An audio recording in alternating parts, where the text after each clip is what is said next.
misconceptions. We've got truth in our possession. No room for doubt, no time to waste. It's time to put flat earth in its place.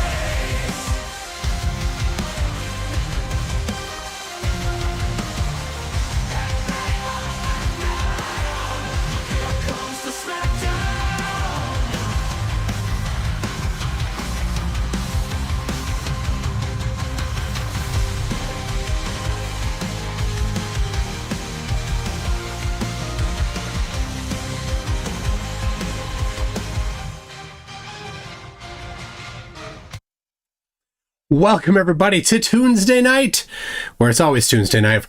I'm MC Toon, your host for the MC Toon Live channel, and today we will be watching the 7th launch of Starship. Starship being the rather largest ever made rocket made by SpaceX, and this is the seventh such launch. They've gone through 6 previous ones, and to cover a little bit, in case you're unaware of what has happened in the past, this rocket is enormous. It's taller than the Saturn V that brought people to the moon. It is being launched from Boca Chica, Texas, which is on the very southern tip of Texas, really close to the Mexican border. This is a test. So the way that SpaceX does development is to build something, test it, build something, test it. It's something that's dear to my heart. Being a software developer, that's what we do, build and test. And that's what Elon Musk's background is in software development. So he took that iterative approach to building Starship, which is very different than what we call the waterfall approach to software engineering, or the waterfall approach to making rockets that has happened previously. To it's almost a necessity in other fields. When NASA's doing it, for example, you plan, and it works. It has to work the first time, so they do everything they can to make sure it works the first time. Or they do a smaller, or they do bigger steps between, right? So the Apollo mission wasn't actually the very first. Apollo 11 wasn't the first one.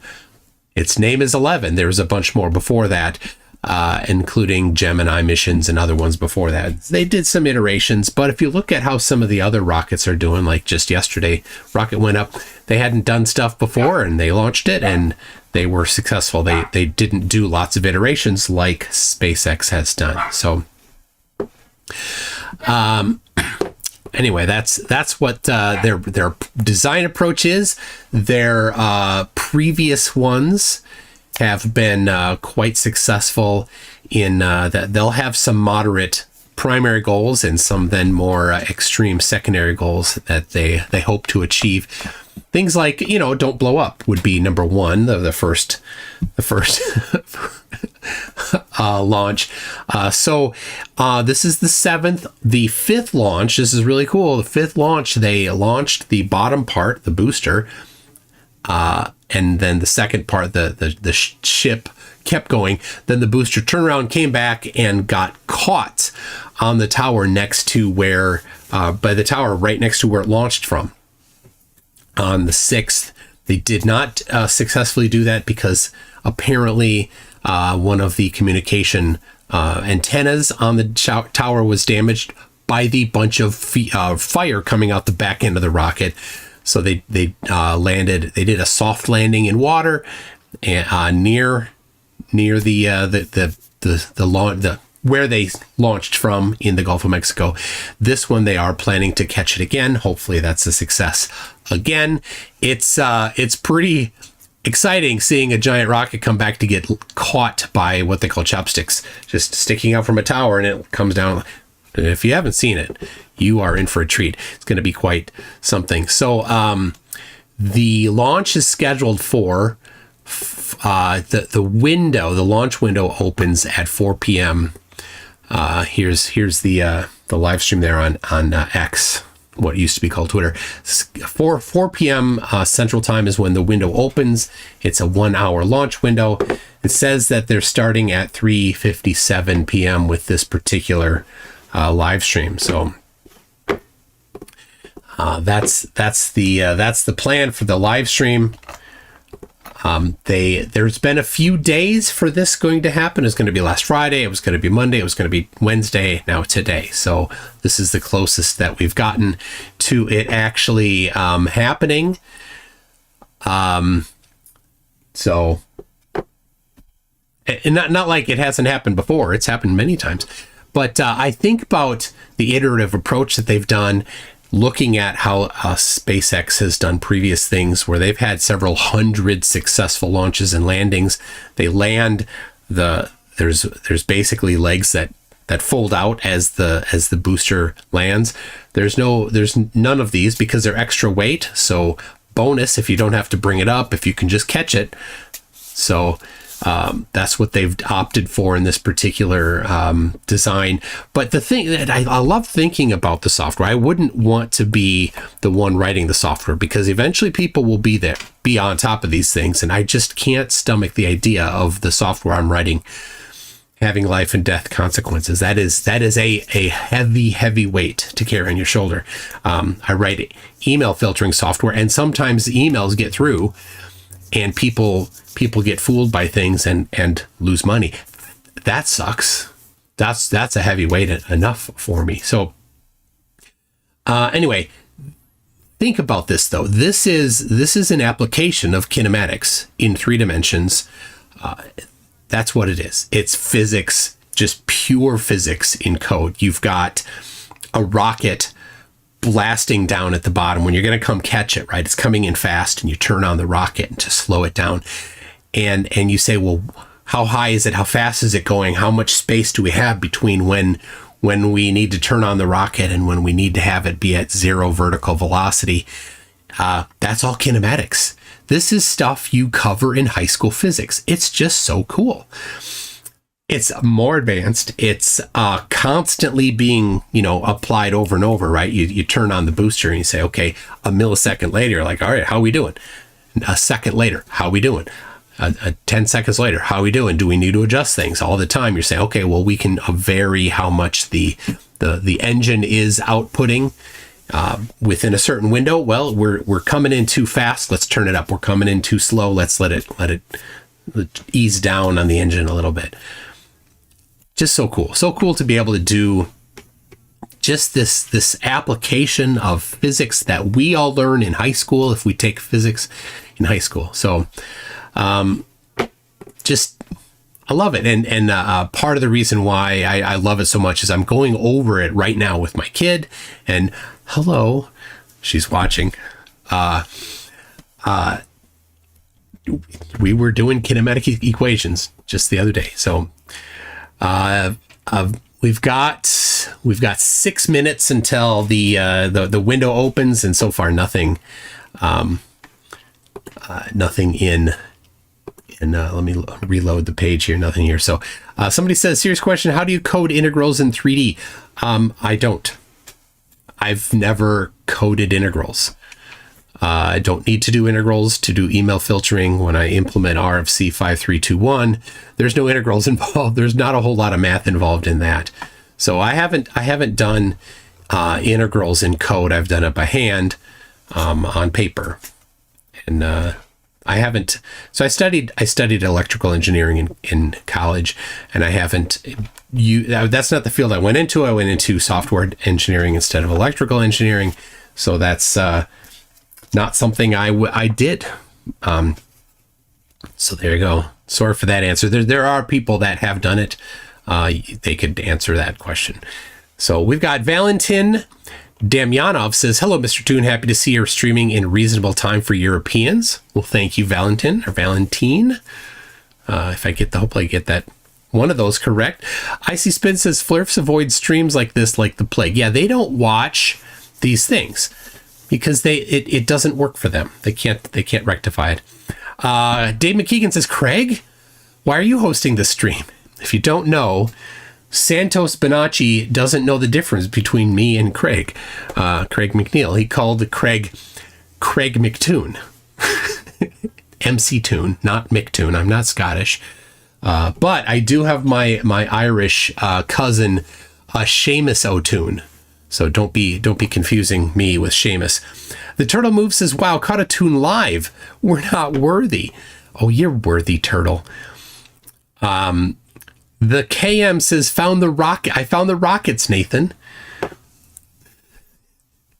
So Dave McKeegan sent me the 3D. So there's a 3D camera that was recording when I did that. Where are the rockets, Nathan? Where are the guns, Nathan? So he sent it to me. I uploaded it. Do you want me to see it? If I do, you're all going to have to watch it enough so it crosses 100,000 views. I'm just saying, it takes a commitment from you. If you're going to say yes, you want to see it. Jack Fetter says, OMG, I'm as giddy as a young girl with my first Leif Garrett poster. New Glenn, EPL, and IFT7 all within the same 15-hour time frame. Yes, very, very exciting stuff here. New Glenn, I didn't watch it. I was preoccupied. But yes, all sorts of excitement. And Flatties, you got nothing. They got nothing. How sad for them. Florphology says, space is fake. Rockets are fake. You're faked. Kidosk, of course. Kidding, obviously. Go IFT7. Thank you for that. JR Pence says, coding with lives is crazy. Testing is critical. Absolutely. Writing code for self-driving cars? That's a pass for me. Marcus Leach says, I wrote the control software for our 5.6 ton radio telescope. It keeps me up at night. Yeah. Yes, absolutely. What if it goes wrong? You spend all this time and what if it goes wrong? Drive me crazy. All right. Let's see what we've got here. Oh, it looks like we've got something. We've got something started 1 minute ago. So this is the live stream on X. So they're supposed to be going at 4 p.m. Central Time, which is the same time zone as I'm in. So there we go. All right. We got New Glenn looked underpowered, crawled its way off the pad, says Robert Greenlee. That's the challenge, right? You make these giant rockets, and there's so much weight that you need to get off right at the beginning. You're burning you look at the amount of fuel that you burn just to move the first 10 seconds. It's just, and how far you actually move vertically in those 10 seconds. So much fuel. One thing I thought, what if, because Starship sits on, right next to that pad. I would bet they've thought of this, but then it comes back and it gets caught on the pins. There's just 2 pins sticking out the side. So what if, because it's right next to that tower, what if they gave it a little extra help, like on an aircraft carrier, right? An aircraft carrier, the aircraft sits there and it's got a steam powered thing that launches it, but it also uses the engines on the airplane. What if it had that same kind of thing? What if they could get the chopsticks on those pegs to give it a little extra vertical push at the beginning there? Steam powered, gravity powered with counterweights, something like that. I don't know. That would be cool. Probably an awful lot of engineering. And one of the things they try to do with keep in mind with SpaceX is the trade-off between having a part in existence and having no part, because having no part means there's no bugs in it. So similar with writing software, if you have something that's 10,000 lines and you go through and you can do the same thing with 5,000 lines. Well, as long as you're not just doubling up your density of code, it's more usable. It's more maintainable. So anyway, good stuff to think about. I don't have Elon's ear though, so I don't know if that's going to happen. Valentine says, he said, you pronounced my name correctly. Craig McToon attempts are catastrophic. Please call me Val McToon. All right, Val Damyanov. Anyway, Val, thank you very much for that, Val. Florphology says, NSF is already live. Great channel. Country Down is at 35 minutes. Country Countdown is at 35 minutes. All right. Well, Yeah, we're at 4 o'clock here, so nothing on the official SpaceX feed. It says started 4 minutes ago. It's underneath the little thing there. I can't even scroll it. So anyway, all right, Robert Greenlee gave a different URL. Let's pull it up here. All right, we'll watch this one in the meantime and see if it's got something interesting here. There we go. This 15-minute mark, we're gonna see those header tanks venting on the tip of the nose cone. It's gonna be exciting, y'all, because we're gonna get a really active rocket here. Like, you can already see that the tank farm is going bonkers. The tanks are already getting frosty. We're gonna get lots of venting from the rocket. Like, it's just gonna become a monster, waking up essentially. What are the vents on the side of the booster, and like the pressure's building up? And is that what they're doing? Is they're kind of releasing pressure as it builds up? So there are different kind of vents. Question. What you see there right now there on the right side is, of course, just condensation. Sometimes they also open the vents because, it comes a bit with the problem that there is still ambient air in that booster, right? So if you want to put more propellants in there, at some point you also have to release that ambient gas and ambient air, otherwise they just run to the point where there's too much pressure in that booster. So it's a constant, it's kind of breathing. The rocket kind of starts to breathe, and it breathes out the ambient air and the already boiled off gaseous propellants, and it breathes in the new propellants, the liquid propellants. It's kind of that flow. And the rule of thumb there is, if it's just a bit of like mist, that's usually condensation. If it's a vent with purpose, if it has some force, that's a controlled vent to control pressure. And Alex, you don't know this, but I'm going to ask you this question anyway. Here you go. What are they doing in the control room during this process? Well, they are controlling everything, right?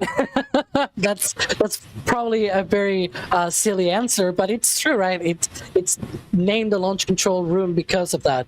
They're looking at all of the parameters, all of the different things are going on with the tank farm, with the vehicles, the weather, everything essentially. Also the range, boats in the area, planes in the area, all of those things in order to be able to, get to a safe launch.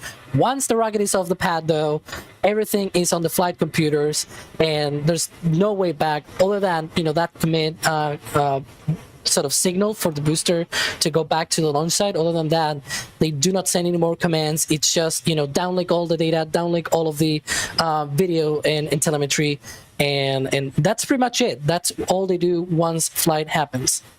Okay, so I muted it there. You can see that there is this on the right center there. There's that zoom in on the close-up on the rocket there, and you see this band of cold there. And that's where the liquid, I don't know which liquid methane or liquid oxygen is at on the inside, and that's how high up it has reached as it's loading it. So it uses two parts, and flighties don't get this. They're like, how come there's no oxygen in space? You can't burn. So they bring their oxygen with, right? They control the amount of each between the oxygen and the fuel, and there's a fine balance between them. So they have in the actual rocket engine, if you look at how there's a couple different people that have just gone over in given overviews of how the particular rocket engines work that they have here. But this is kind of the holy grail, it seems, is it's full flow. It's what they call rocket engine, where they have two. Well, first of all, you can't just have the fuel just come in by gravity or by pressure. You actually have to propel it in, and so there's a couple ways to do that. One is to have an electric motor spinning. Another is to have a motor that's just basically a jet engine, where you're sending some of the fuel, burning some of the fuel to run the jet engine that pumps the fuel into the engine, the big engine. So in different versions of engines. They'll have a little bit, and they'll spin it together, and then just dump an exhaust after it's burnt from that mixture out, and that's wasted. And so but you need two pumps. You need a pump for the oxygen and a pump for the fuel. And so there's different ways of doing that. You can have one thing that turns both. You can have two things. There's a whole bunch. But the full flow that they're using in this particular one is they've got all of the fuel going in one side with a little bit of oxygen, and that burns. But only a little bit burns, and that turns one of the motors, and the opposite on the other side, and then they come together in the main engine. So there's a little bit of burnt fuel in both of them, but they're not wasting it. So it's a more complicated design to make, but it's in the end more efficient, and so you can get more boost out of it, which is the whole key, to be able to get as much as you can out of it. So they've taken the time to an engineering effort to make the rocket as good as they can, versus the one that they're using right now for the existing SpaceX launches isn't as efficient, isn't as quite as it's not hitting that same amount of efficiency, because engineering is all about trade-offs. And so their trade-off there was, well, we want to get an engine that works and that's reusable and that's useful in a shorter amount of time. So that was how they did that first group.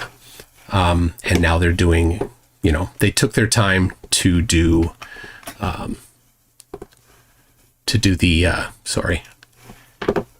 took their time to build it right, anyway, essentially. So here is the live view, or not the live view. This is SpaceX's feed here. You can see. So they're just doing some filler video here. Let's see if they have any interesting. Yeah, just music. So anyway, little bit on how the rockets work, but they showed for just a second there. You can see that the band of cold is growing higher on the rocket here. So on the very bottom, you can see a little bit. My cursor isn't showing. Sorry, you can't see it. Like, I'm moving my cursor. It'd be great if you could see it. So okay, let's listen to what they've got here. Pretty similar profile-wise to that last one, and honestly the last couple.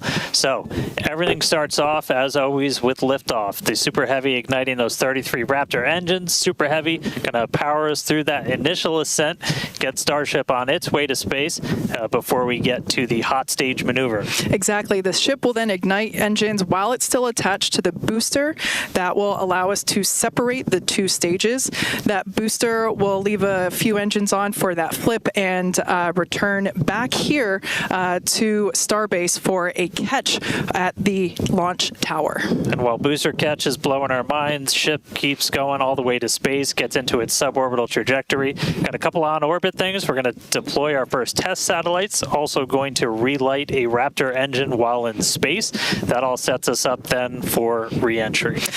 As we have seen on the previous flights, courtesy of Starlink, that re-entry period gives us such gorgeous views. It's like just a rainbow flow of colors as the ship re-enters the Earth's atmosphere. The ship will relight its engines, perform a flip maneuver for a soft water landing in our targeted location in the Indian Ocean. And that will once again be daylight given our later launch window. So today's flight test will be launching the next generation of Starship. It'll attempt the first payload deployment test, fly multiple re-entry experiments geared toward ship catch and reuse, and of course the launch and return of the Super Heavy booster back to the launch site right there behind us. Yeah, that's going to be amazing, but ship kind of the star of the show for a lot of stuff today. A huge block of upgrades to Starship's upper stage are debuting on this flight test, adding more capability. We'll start off up top. Those forward flaps got a redesign. They shrunk in size. We shifted them towards the top of the vehicle, away from the heat shield. That's going to make it significantly less exposed to re-entry heating. And then Starship itself, we made it about 2 meters taller. So we stretched it up to about 52 meters. That allowed us to add 25% more propellant volume, along with a bunch of propulsion upgrades like vacuum jacketing of those feed lines to the engines, an entirely new feed line system for the Raptor vacuum engines, an improved avionics module for propulsion, all that adding performance and the ability to fly longer missions. And just like on Flight 6, tiles have been purposely removed to stress test vulnerable areas. This time we're doing it across the entire vehicle, including in critical areas, as we use this flight to push the boundaries of Starship's capabilities. And for re-entry experiments, multiple metallic tiles are being tested, as you can see there on your screen, including some that have a version with active cooling. Then the vehicle's avionics, its brains, got a complete redesign. Some of the new things, we've got 4 of these upgraded Starlink terminals that combine Starlink, global navigation, and RF communications into a single unit. And then on the sides of the vehicle, we have these catch fittings. They're non-structural, but we're going to be able to see how they perform thermally during re-entry. We also smoothed part of that tile line to address some hot spots that we saw during entry on the last flight. Now, the ship and the booster, they weren't the only thing to get some upgrades on the ground side. Several radar sensors will be tested on the tower catch arms as we experiment with additional ways to measure distance between the arms and the vehicle while we prepare for ship catch. Now, this is just a handful. Need a smiley face on that. Look at there's eyes and an ear and a hat. Starship that we've flown so far. And then something really cool has me super excited. We're going to be deploying 10 Starlink simulators that are similar in size to our next generation Starlink satellites. With pretty unparalleled payload capacity and full reusability, Starship's going to be able to deploy our more advanced V3 Starlink satellites, which is going to help us continue to revolutionize global connectivity. Each of those Starlink V3 launches on Starship is going to add about 60 terabits per second of capacity to the Starlink network. And that alone that's more than 20 times the capacity we're getting with every V2 Mini flight on a Falcon 9 right now. That just helps further Starlink's impact in the coming years as we expand access to high-speed internet all around the world and eventually beyond. And those Starlink simulators are going to be on the same suborbital trajectory as Starship, and they're expected to demise upon entry. Starship itself, its trajectory looks very similar to all of our last several flights, suborbital, splashdown targeted into the Indian Ocean, a couple hundred miles off the western coast of Australia. And then the other on-orbit thing we're doing is going to be relighting a single Raptor engine while in space. We knocked that out last time. V2 ship, new propellant system. Let's do it again on this one. Ship's going to be busy. Now, of course, we can't forget to add that today's Super Heavy booster is reflying flight-proven hardware for the first time. A Raptor engine that flew on the booster that was caught during Starship's 5th flight test. You can see it there on your screen. This flight-proven engine, we've got Raptor 314 there, hence why there's a piece of pie on this nozzle. Maybe we can get that image rotated so you can see it a little bit better. Yep. There we go. If you didn't already know, we like our jokes around here. So that's what we have planned for today's flight test. And so far, everything is on track as we continue to count down. We're now within 23 minutes of launch. We're at 22 minutes and 52 seconds. Everything continues to look good. Still a little breezy, but that's okay for us. Yeah, we set up our desk in a wind tunnel today. It's probably windier here than it is anywhere else, but weather's cooperating, really clear skies, no rain today, still well within our limits for booster launch or catch. Not tracking any issues on vehicle as we continue to count down. We're still loading prop on board. Our range team also reporting that the range looks like it will be clear at our current T0. So that's super important. We're going to keep an eye on that all the way up to the end. As for what we've already done with the vehicle leading up to today, we stacked the vehicle over the weekend. We lifted the ship on top of the Super Heavy booster. Hours ago, we cleared the site of all personnel, and of course, our flight controllers came on console, some of them sitting in the building behind Dan and I. And as Dan mentioned, the range team was deployed. They are standing by in the Gulf to make sure that the booster has a clear to return back to here at the launch tower, but also they're located in the Indian Ocean, standing by to make sure that the targeted landing zone for the... Oh, look at that. Marcus Leach comes in with the epic Bruce Schneier's wife collects Pez dispensers. I wonder if there's a Starship one. Now, if you don't know who Bruce Schneier is, shame on you. And the ship one, we demate the chopsticks. We actually do a little wiggle check on them, make sure we have control, as we're going to be using those for catch. Load up all of the hydraulics that are on the tower, and then we did the initial locks and methane chills, getting them ready for prop load. Now, speaking of prop load, we conducted the go, no-go poll for prop load at 3:30, so a little bit less than an hour ago. All was good there. Prop load is underway. The LOX load on the booster started at T-minus 45 minutes, and fuel started at T-minus 43 minutes. Booster fuel will start at T-minus 41 minutes, and then LOX on the booster started at T-minus 35. So that will all wrap up at T-minus 3 minutes and 20 minutes on the ship side, and at T-minus 2 minutes and 50 seconds on the booster side. So everything is looking good. Propellant is loading. Yeah, looks like we're about half full of everything on booster, 3/4 of the way there on ship, looking good for a launch today. With that, though, let's jump over. Let's check back in with Jesse real quick and all of our teams out at Hawthorne. Thanks, Dan and Kate, and great to hear the updates with the vehicle as we prepare for liftoff. There is a lot more people here, as expected.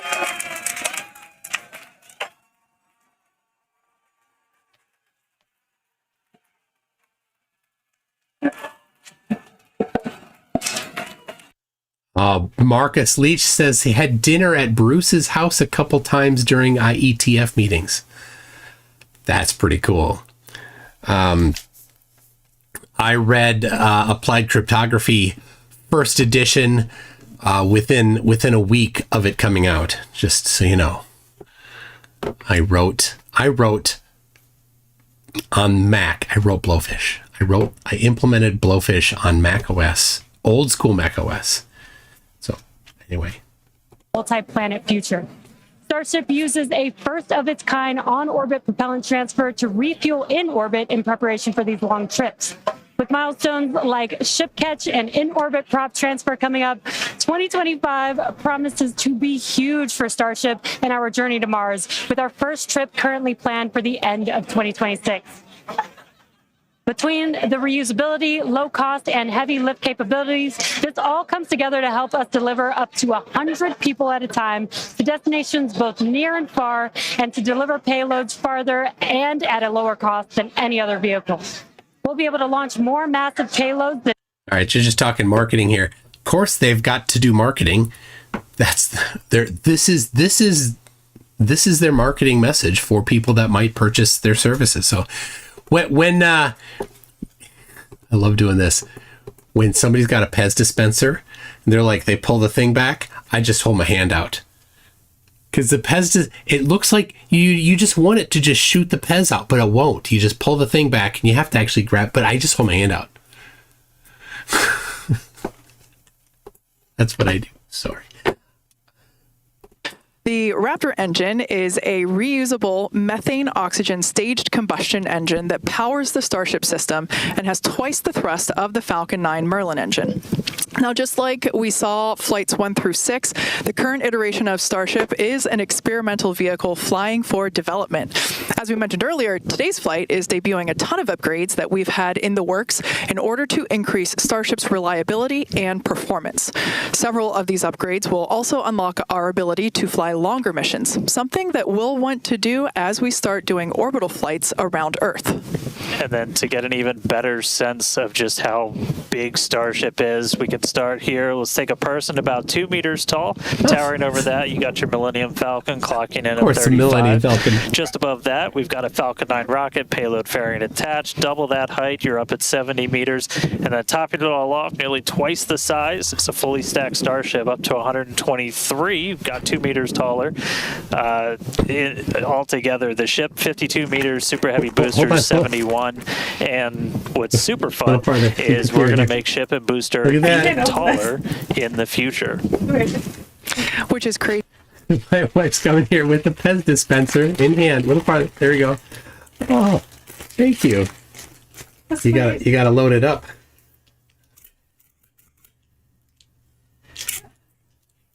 They're hard to load. That's the problem with Pez dispensers is there's no like quick just loading. You want to do it? There. She's got Tweety on her shirt. She's got a Tweety Bird Pez dispenser. This morning for coffee, she had a Tweety Bird mug. I can't do it. One hint. Who she likes. Uh-oh, you dropped it. I don't know how to If you put it on that side, it might and use gravity to keep it in place. Another one dropped. I don't know how I could do that. There we go. Oh my goodness, we're getting everything here. We got the noisy cat. How you doing, kitty? Meow meow meow. Now no meowing.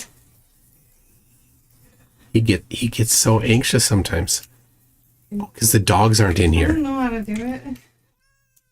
Making a Pez quick loader could be a game changer. Absolutely. There. What do you got to say about that, Turtle? Okay. Oh, here. Hold on. Here we go. Here comes the Pez dispenser.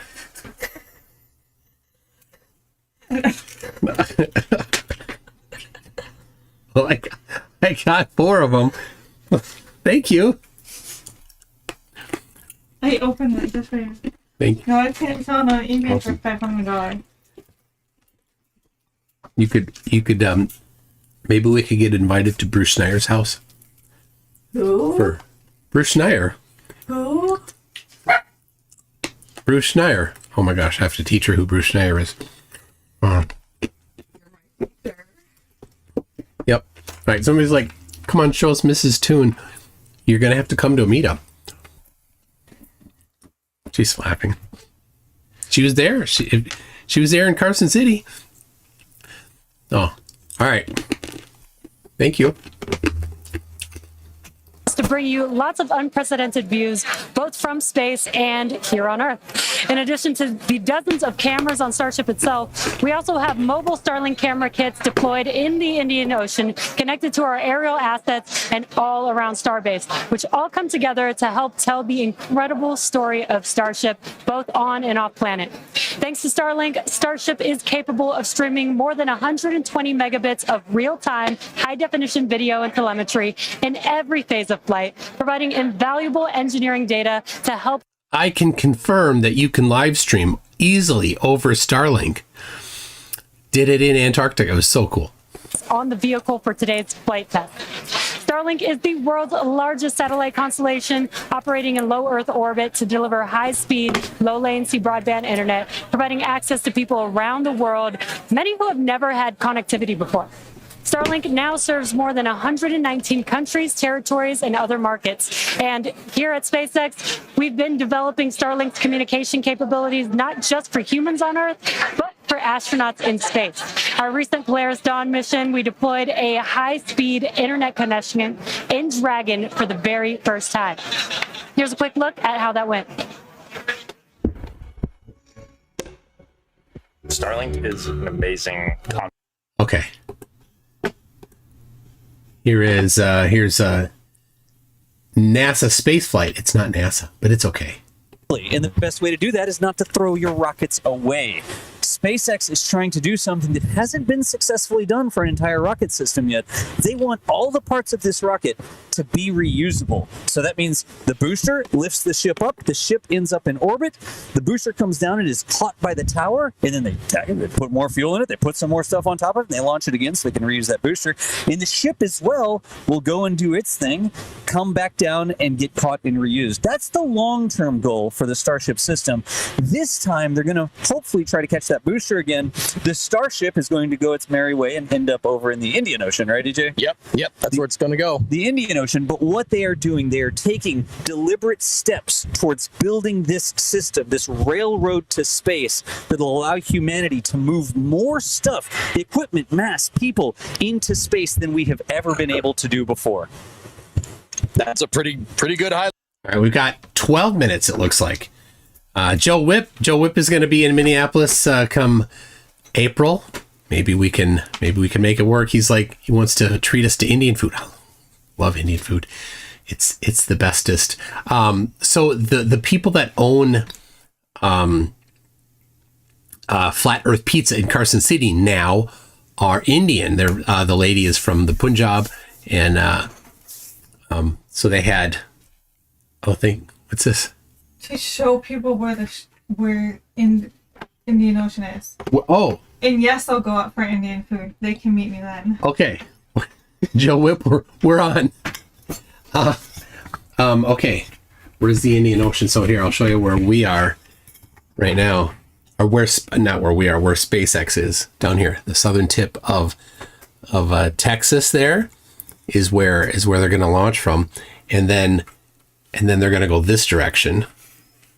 And then the Indian Ocean is here because there's India. It's going to land somewhere. I think it's about in this area here, somewhere near Australia is about where it's going to land. So that's their intention. They've done it a couple times before.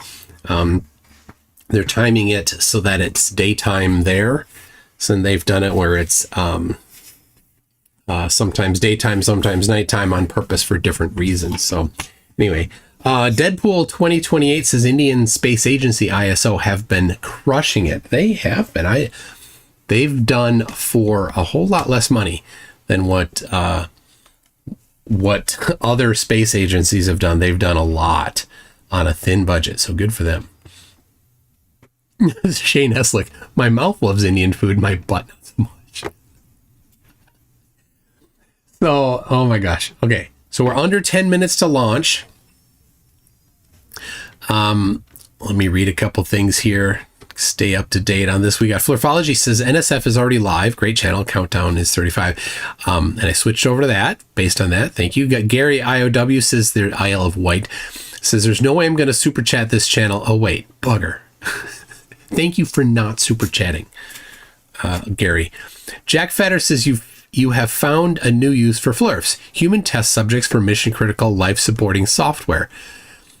There may be some ethical issues. Maybe. I don't know. Maybe not. I don't know. Who knows? Shane Eslick says, what will happen when it hits the dome? That's what's so funny. Because the previous ones, I don't know which one, 2 or 3, they're like, it hit the dome. It's proof of the dome. Like it wasn't that high. It just wasn't that high. One of them, it was going down when it exploded. They're like, it hit the dome. Like it was going down. Was it on top of the dome? How did it get outside the dome? Dumb. Flat earthers are just gullible. So gullible. Justin Messenger says, I hope they put cameras every 5 feet pointing in all direction. Wouldn't want anyone to think the launch is fake, right? GL2F. Gotta lie to Flurf. Jane Eslick says, for Mrs. Toon to buy more Pez to feed Tweety, my fave is Taz, and love real Tazzy devils too. They are crazy little animals, aren't they? I've seen them in zoos. Never in person. Never been to where they are in the wild. Araya the Seer says, what's up, Mike? Do you think it's possible to get the angle of contrails to see if the Archangel angle matches the curvature of the Earth? On contrails, the problem with contrails is it's difficult to see enough of them. It'd have to be really for an airplane. I don't think this is about SpaceX launch. I don't know if they're just long enough to see. Plus, the challenge is you need to know that the plane is not banking it or anything at the time. That's a little bit difficult to be certain of. They're not, but that's probably something they're going to ask about. I don't know. It could. How many miles long of a contrail can you see from the ground? Right? If you see 60 miles wide of a contrail, that's only 1 degree. That's not a whole lot of curve. So or 70 miles. So I don't know. The OG Kenji wants me to look at Discord messages. All right, I will. Oh, yeah, absolutely. Gotcha. The OG Kenji is one of the longtime guys. He's my webmaster.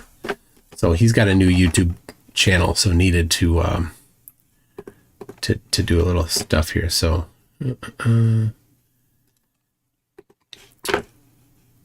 all right. We got Uncle Char. Icy Spin has a message with a bunch of looks like binary. And since none of them have the first bit flipped, it looks like it's ASCII, all 7-bit ASCII. Anyway, there you go, Riot this here. I'm doubtful that you'd be able to get it, but if you had a really good camera and you could quantify the amount of curve that you see in it, like make sure it's very rectilinear, you might be able to. Maybe be interesting. It's worth looking into. Of course, there's all sorts of things that they would claim. So you'd want to have the actual flight information from that plane, like making sure that they weren't changing elevation and making sure they weren't banking. But these things can be found out because all of those flights are recorded and documented, so you know who it is that's flying. So all right, we can see that the frost lines on the top and bottom have reached almost all the way. So they're getting close. We've got 5 minutes left to launch. Jack Fetter says, Flurfs deny space and satellites, yet demand live streaming from Antarctica. Anyone else see the paradox? Of course. I've debated flatties that were talking to me via Starlink. They're like, it's balloons. It's a fleet of balloons. Really? That's your standard of evidence, is just somebody told you that. You're gullible. You're gullible. So, we have another cat. Here we go. Oh, we've got the soft-spoken raccoon. Hello. What do you think? There she is. She's super. She's just nice. She just sits there. She meows. She's happy. So there you go. Max asks if I saw Peter Markley's last video. I did. In fact, I did a community post on it on my Conspiracy Tunes channel. Look at her. Look how happy she is. How you doing, kitty? Meow, meow. Okay. Thank you. All right. Yeah, no meows out of her. She's just content all the time. All right. So there's that. Let's see, what do we have here? We have got 1.8 million viewers watching on SpaceX. I'm one. And all y'all are 600 watching me. So we need to add 600 to that 1.8 million, which leaves it at 1.8 million still. So let's see what we get. We're getting close to it. Just under 4 minutes. Will occur in rapid succession. The ground spin and ignition systems come up to flight pressure. The ship will go to internal power. After that, the quick disconnect, or QD, arm lockout is removed in preparation for retraction, which will happen shortly after T0. And yeah, once we pass T-minus 40 seconds, we do have the ability. We have the ability to recycle the count under certain conditions back to that T-minus 40 second mark and hold there to assess what happened. And all right. Deadpool 2028 says, do not read the super chat. Never mind. Second Best Bob says, I love space rockets, not Musk so much. So, hey, I'm the same. Like, I love space exploration. So whether it's Bezos or Musk or Boeing, it doesn't matter. I love space exploration. I hope they're all successful. So the Drunk Debunk Show says super chats require a container. I think they do. Gibletto, this is good. This is definitely good here. Says, want to collaborate on a new app that shows the flat Earth model? I've already written all the code. File size 0 bytes. Absolutely. To load on board the vehicle, it's pretty much just under 11 million pounds of prop setting on that thing right now. And we can actually recycle in about 24 hours now. Which is incredible given the sheer volume of propellant that is on board the vehicle there on your screen. All right. Coming up on the 2-minute mark. Again, a lot of ambitious things on the plate for Starship today. Yeah, the rocket is vaping. So Witsit approves. Ambitious things in space this time. Our first payload deploy, relighting a Raptor engine. We're looking good. So as we mentioned before, we have an opportunity to hold at T-minus 40 seconds, not tracking any issues at the moment that would be necessary right now. So fingers crossed we can pass through that checkpoint without stopping. But the folks on console are continuing to evaluate the launch commit criteria, making sure that the Danny Diesel says it's going to blow up. No. But man, compared to yesterday, this is a textbook gorgeous day. Oh yeah, little breezy today, but we got clear blue skies for a launch today. So at this point, all the prop has been loaded on the vehicle. We've closed everything out. We're doing our final thrust vector control, or steering for the engine checkouts. Once we hit the 30-second mark, we'll hear the flight director give the final go for launch. So we're under a minute. As we said, we're not expecting a hold at T-minus 40, but do not be shocked if that happens. It has happened in the past, and we can hang out 45? There for a couple of minutes if we need to. If memory serves me right, we hold my breath for 4 40? seconds. Pass through prop load gate. Made it. All right, we passed right through that. Explain the frost line. The frost line is because there's liquid stuff in it that's very, very cold. For launch. Oxygen and methane. Super chilled. That's why. All right. 20 seconds. 20 seconds. It's getting exciting.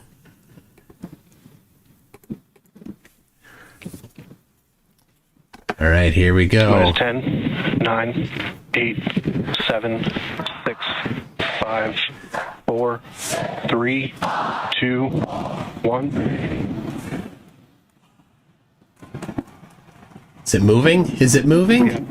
There it goes. Oh my goodness. So much fire coming out of the back end of that. That drone, I love the drone there.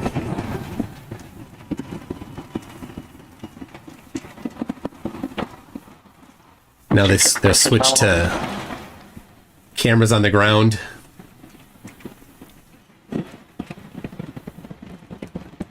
You can see that the frost coming off 30 there. 30 seconds into flight. Telemetry showing 33 out of 33 engines as it's pitching down range. Booster and ship, avionics power and telemetry nominal.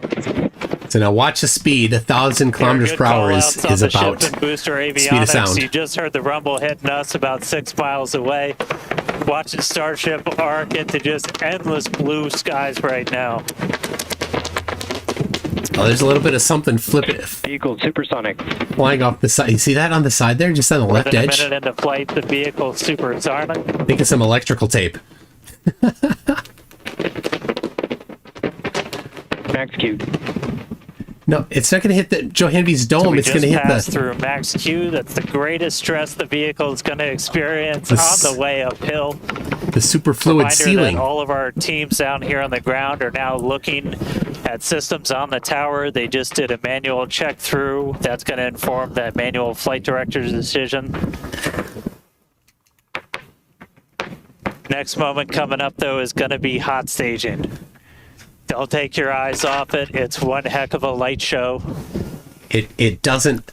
I love it. What a gorgeous ascent. They don't stop the lower engines. 6 ship engines getting ready to That's ignite. hot staging. That's going to happen while we're still attached. They shut down all but 3, I think, and the 3 keep going. We can still see the ship's engines from the ground.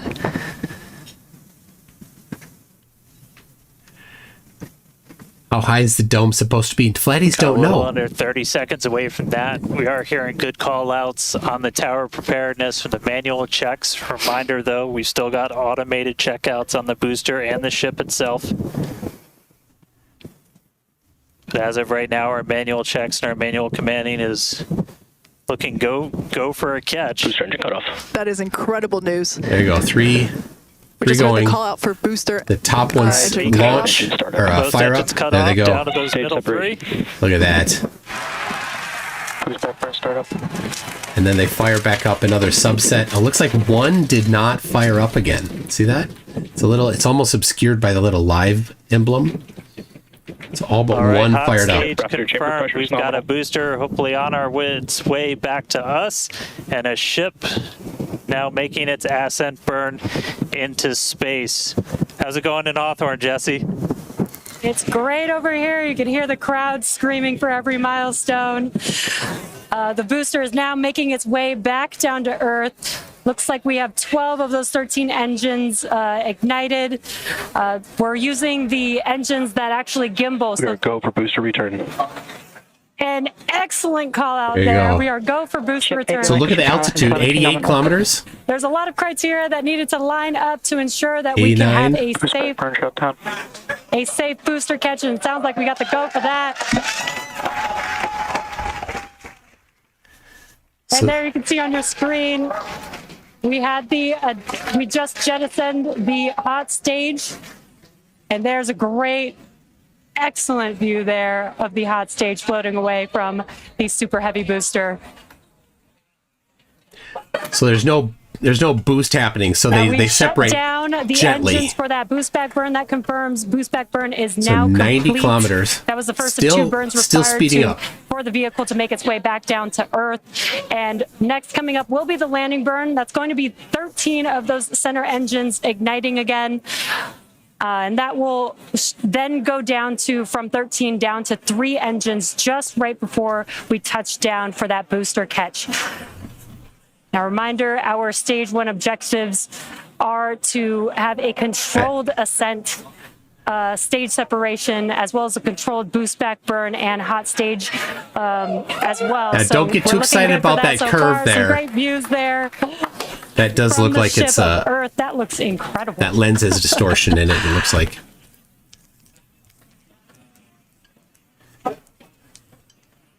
Now, Starship's ship is still firing its engines right now. Starship trajectory nominal. And great call outs. Starship trajectory is nominal. You can follow along the telemetry, the altitude in the bottom left-hand corner for the super heavy booster, as well as the bottom right-hand corner for the ship. And that is these so views cool. are just amazing. So the upper stage is Again, the booster is currently making its way back to the tower. has today. the biggest We're challenge looking because forward to a booster catch with the chopsticks. it just And uses in the air to meantime, slow down, You can see those grid fins there, so it gets hot. helping to control the vehicle and guide it back to its landing site. Booster FTS is saved. Now, with that, we're going to hand it back. How's it going over there, Dan and Kate? How are you doing, Kate? Seeing that in person? So there, You know, those are the pegs. Dan had to take that sticking entire out. segment because I couldn't talk. That was Those pegs sticking out. That's what it catches on. coming back in now through the plume. At least it looks that way to us. Oh, it's close to the ground it's already. incredible that it basically returns 8 kilometers. It looks like a speeding, just like Ship this pressure, chamber pressure is silver nominal. flare coming back to the Oh once my again, gosh. we are standing by for Look how hot it is in there. attempting to catch the booster at the tower. This would be the second tower catch. Turns on. All of them turned on. Oh yeah. Seeing 13 engines. Oh my gosh. Booster now hovering as Second it time aligns ever. with the tower for catch. Booster coming in. Oh. That boom. Hey. Down to 3 engines. Wow.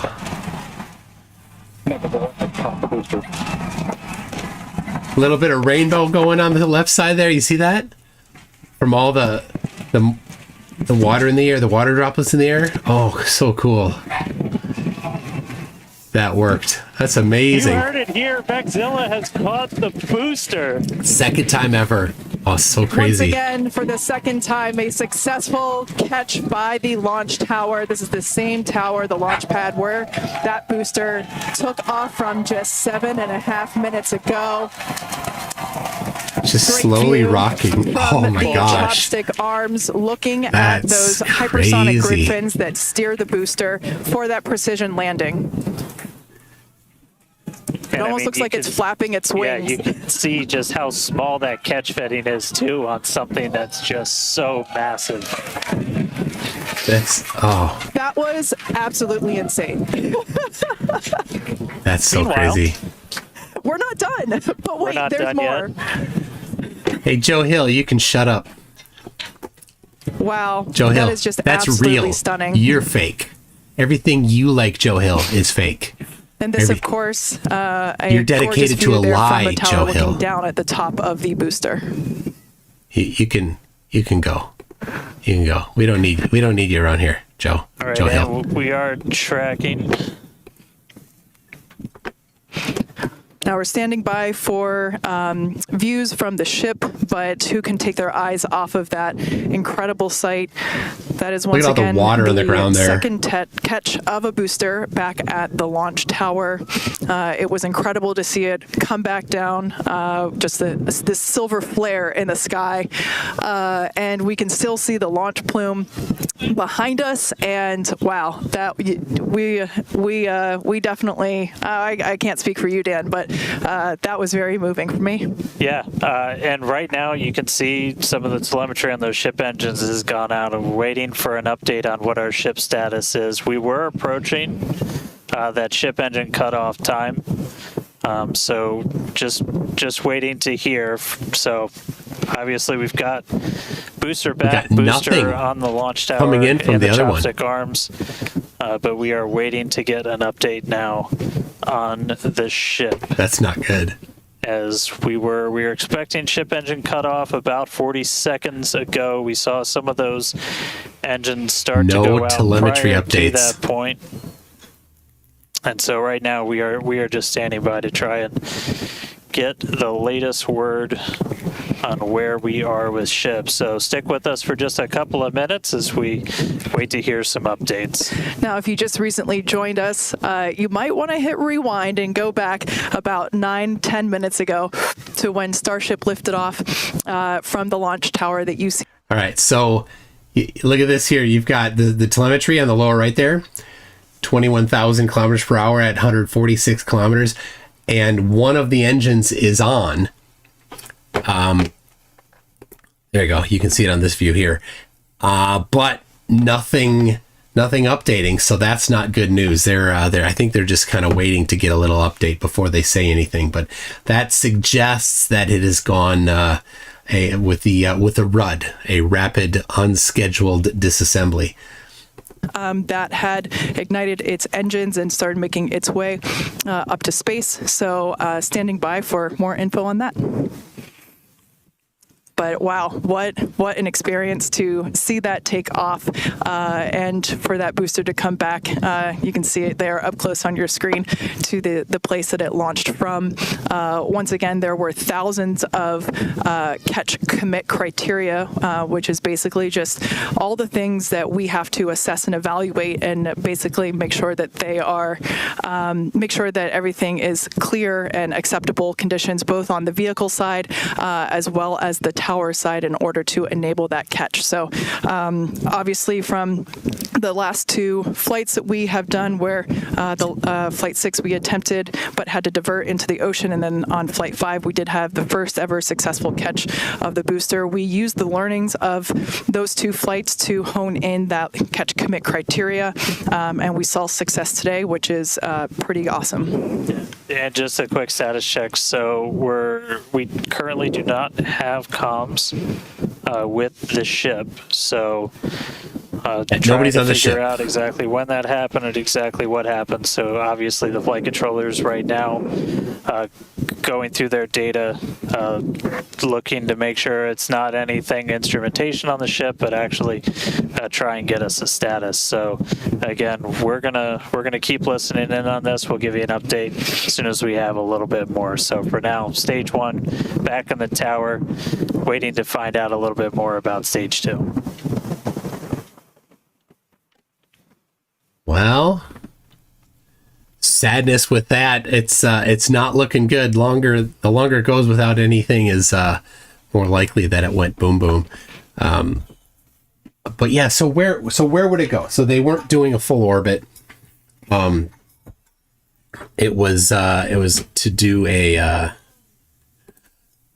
basically launch from here and go this way until it gets to here. So it would cross over Africa. So I don't know how far it got when it wasn't communicating anymore. Probably over the Atlantic, because it had a pretty long coast phase that was coming up, and then so before it was going to be over Africa, I think if it did go boom, it would have been Right. Yeah, Astronomy Live says it shuts down south of Florida. So there you go. We caught a booster, but we are still waiting to find out a little bit more on the ship. So it had successfully separated. We did that hot staging maneuver. We did see all 6 of ship's engines on the way uphill during its ascent. But as we were getting to the end of that ascent burn, we saw engines dropping out on telemetry, and we have since lost contact with the ship. So again, we're still listening in on the loops, trying to figure out how much we can get right now. But again, stick with us. We'll bring you updates as soon as we hear them. Really exciting. We were able to catch the booster today. Obviously, we want to get the ship all the way over to the Indian Ocean.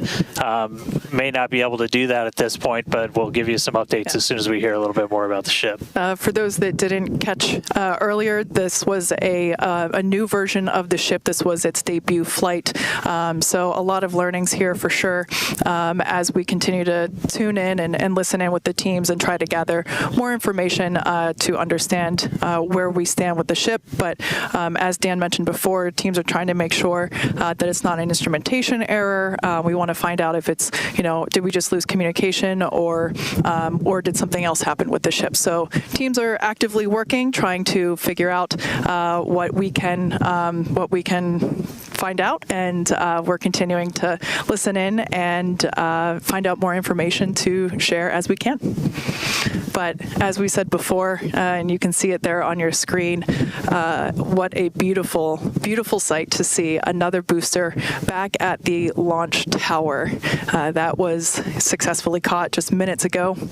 After sending the ship off into space and having seen it for the first time with my own eyeballs in person, it was pretty awesome. And the thunder-like sonic boom was really fun to experience.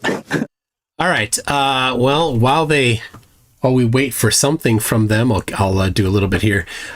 Just so you know, later tonight at 10 p.m. Central Time, I will be on TikTok, saying farewell to TikTok, saying farewell to TikTok flurfs, and of course saying farewell to Flat Earth because the final experiment destroyed it.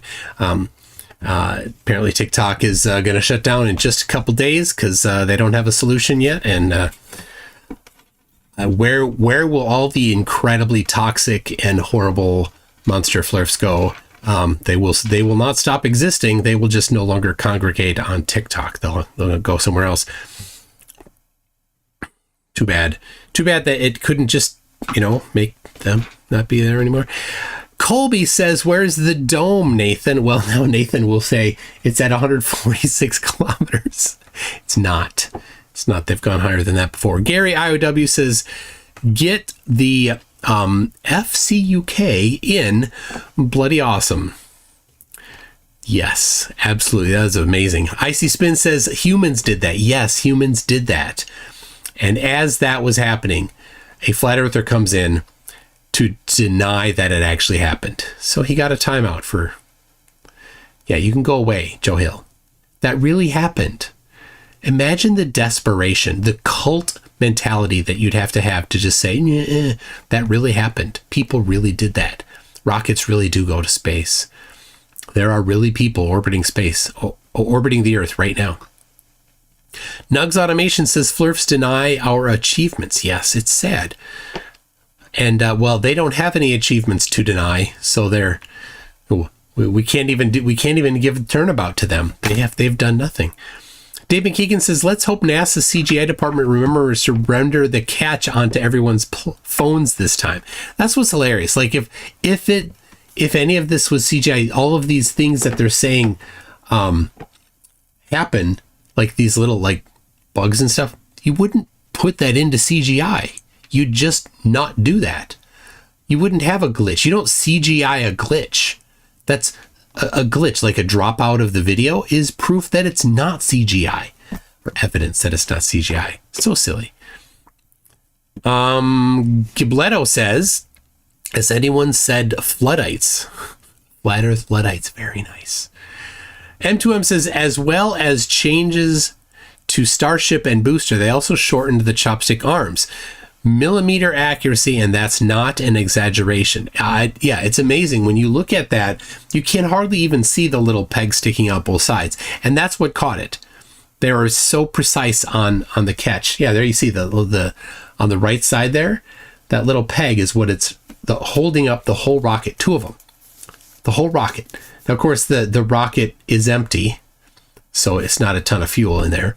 Not a lot of weight on it. I don't know if it'd have the same success if it was full of fuel.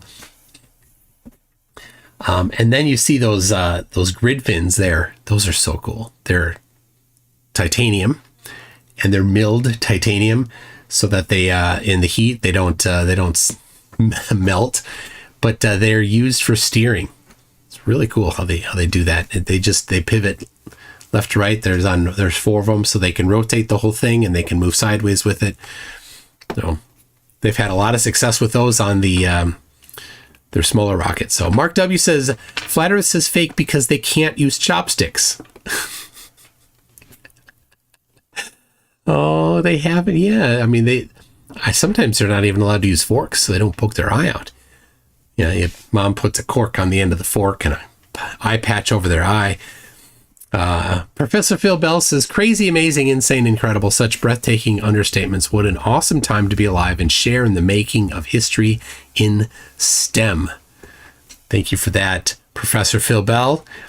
The Turtle Move says they can't play chopsticks either.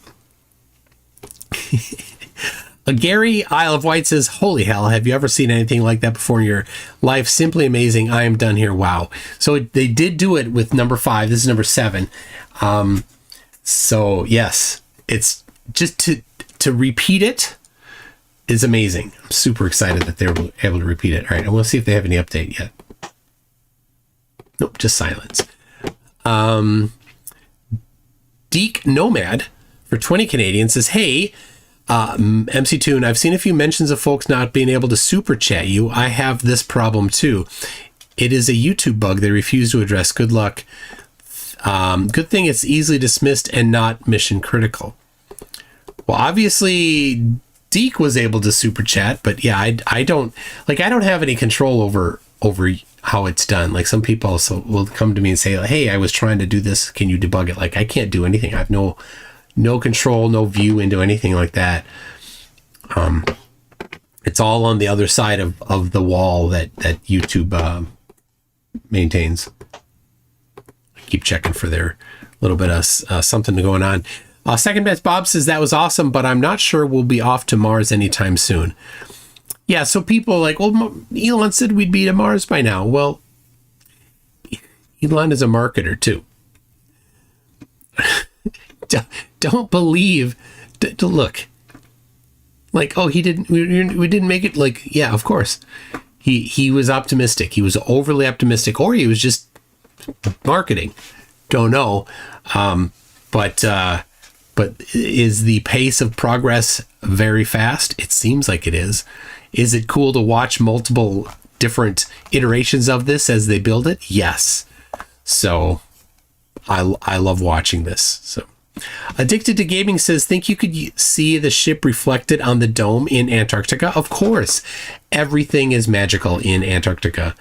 According to Stephen Alonso, it's all dome refraction. It is whatever the globe predicts is what Steven Alonso's flat Earth model predicts. Just don't pay attention to what's behind the curtain, which is all globe geometry. All of it is globe geometry. Steven Alonso, I'm on to you. I know what you're doing. Val says to go to Mars, they have to fire all the health and safety department.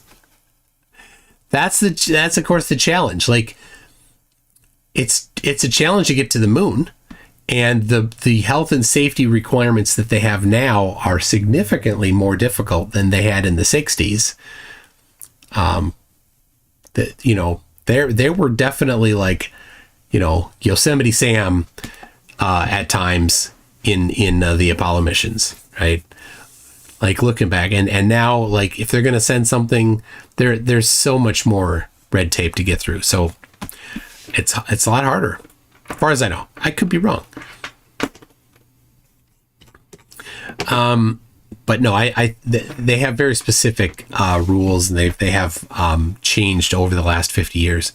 So the Antarctic Express says flat earthers say fake because China doesn't make chopsticks that big. Yes.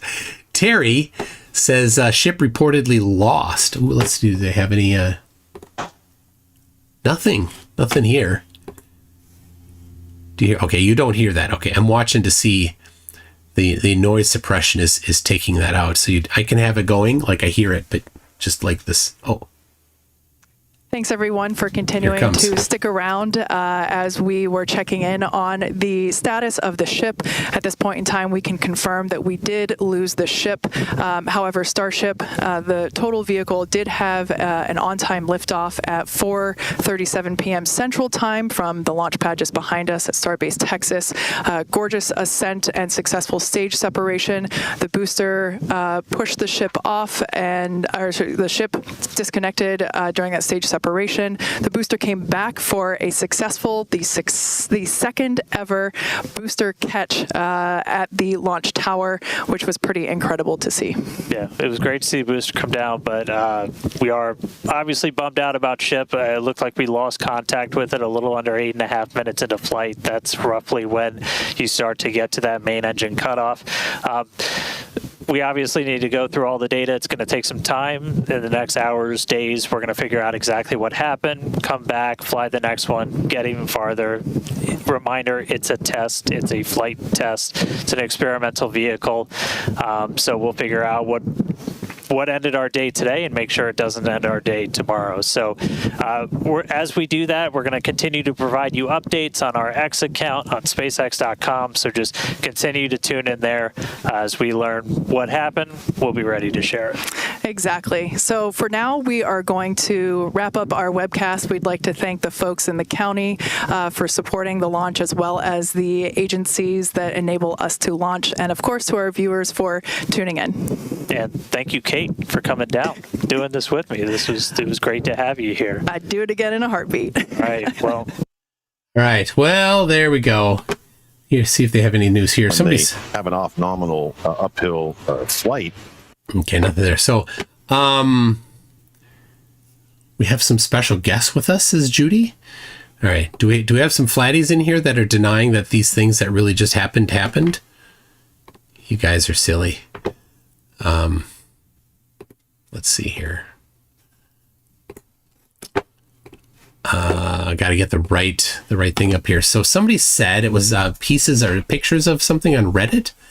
I don't know. All right. DS. We got some. Let's see what we got here. And so these some detractors in the comments here. It seems. DS says. Well, I don't see. All right. Don't delete stuff unless they go there. Unless they cross the line. That's what I'm looking for, right? To be what needs to be done to delete stuff. So if they don't like it, cool, that's fine. Remember, this is their embarrassment, right? This is real stuff happening here, and for them to deny it, this is an embarrassment to them. So let them be embarrassed. Let them be their horrible selves in the comments, as long as they don't go there, you know? So anyway, I'm just reading, checking to see if there's any. Yes, I don't know what DS did. What DS said here, right here. Nathan Oakley's daddy fact is the Earth is a flat globe. That doesn't make any sense. Good job. You didn't make sense, DS. Yeah, I mean, Nathan Oakley is a flat earther that has done nothing with his life and has no measurements of flatness, has no evidence of flatness. The only thing he does is he can parrot the same catchphrases, but none of them are backed with evidence. So it's embarrassing for him. Mark W says no corks on the end of the chopsticks, so 100% fake. Cygnus Steps says petition for Gary IOW to get mod status. Well, that's good. Yes, I can do that. There we go. Done. We've got Deke Nomad says absolutely not your problem though. Your viewers might like to know, not just them. I find a workaround, but it's complicated. Like a good software QA who has done mission critical work. Keep up the good work. Well, thank you very much, Deke Nomad. I appreciate that. Make sure I got everything here. So, let's see. I don't know what else there is to do. We've done what we came here to do and watched some amazing stuff happen. Let's see here. We could if we wanted. One more time. I kind of want to see it. Right here. Here we go. Here we go. Oh, I need to adjust the. So I'm scrolling back a little bit in time here. So let me do this. We'll watch it one more time. Let me move it up here a little. There you go. All right. Here we go. One more watch.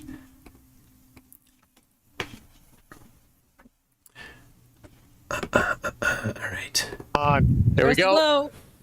Oh, We get the glow. Yep. there it is. Watch for the end. Watch for the landing burn. It will be quite a spectacle. The flamethrower. Fly, baby, fly. Do the thing. Do the thing. Yes. Come on. Wow. Vapor on it. The way. Whoa! Vapor cone. Come on, baby. Come on. Light it up. Yeah. We got a light. Let's go. Wow. Come on. Ooh, it's out.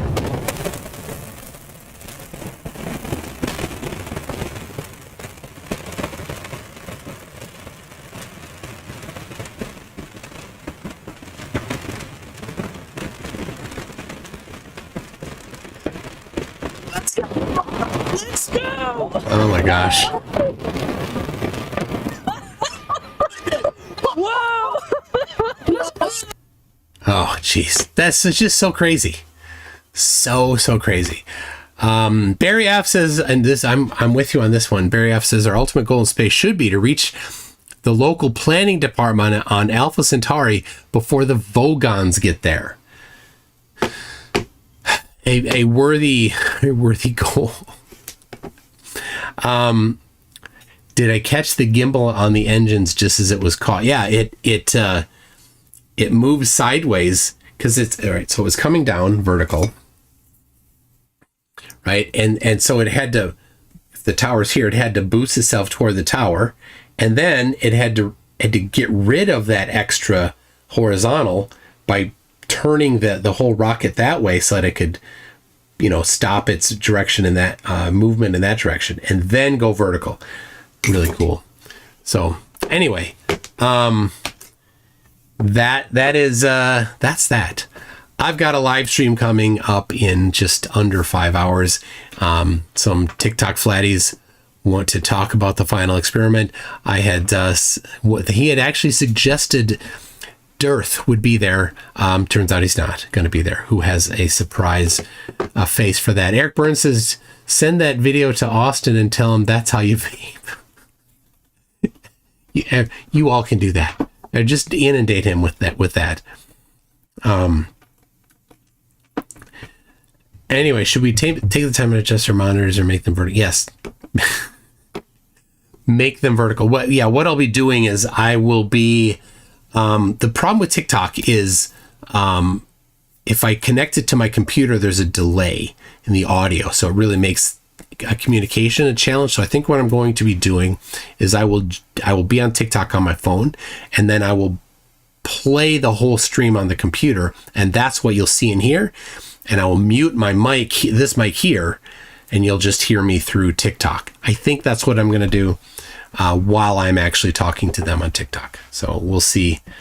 So yeah, TikTok isn't banned yet. We've got a couple days before they shut down. So anyway, that's what I've got. Let's see here. We've got, oh yeah. All right, people. For our outro music, I hope that you really do enjoy. Oh, wait a second. Hold on. Tony McFlatty. Hold on. Said, oh yeah, Tony, that's not funny. You see, you don't need to go there, Tony. So good catch, Jody. Anyway, everybody, I hope that y'all know how to play chess. Okay, they say that it's 5x5 with the bars. Brain on a rocket, strategies dope. 4D chess, I'm the master of hope.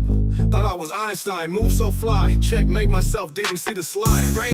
Mark Beiser says, this was all filmed in the same 3D studio as your Antarctic trip. The whole studio. It's the Earth. Yep. Shattered the dream. Oh, head high, try to be clever. Brainiac scheming, smartest endeavor. Lost in my own thoughts, mind the trap. Checkmate the genius, fell for the snap. Rooks and bishops, knights in flame. Thought I saw moves like an oracle's name. Pawns in rebellion, plotting mutiny. Lost my crown, bathed in lunacy. Oh, head high, try to be clever. Brainiac scheming, smartest endeavor. Lost in my own thoughts, mind the trap. Checkmate the genius, fell for the snap. Rooks and bishops, knights in flame. Thought I saw moves like an oracle's name. Pawns in rebellion, plotting mutiny. Lost my crown, bathed in lunacy. Oh, head high, try to be clever. Brainiac scheming, smartest endeavor. Lost in my own thoughts, mind the trap. Checkmate the genius, fell for the snap. Eyes on the board, missed my fate. Brain cells tangled, overthought straight. Chessboard shattered, intellect's doom. Lost in the lab, implosion, boom.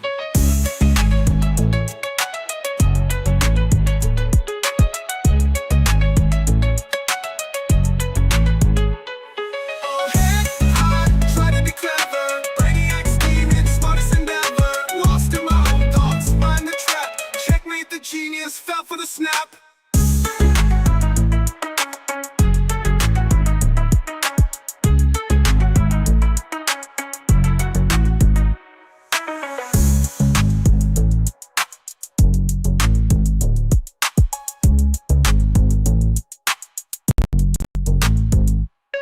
Oh, head high, try to be clever. Brainiac scheming, smartest endeavor. Lost in my own thoughts, mind the trap. Checkmate the genius, fell for the snap. Rooks and bishops, knights in flame. Thought I saw moves like an oracle's name. Pawns in rebellion, plotting mutiny. Lost my crown, bathed in lunacy. Oh, head high. Checkmate the genius, fell for the snap.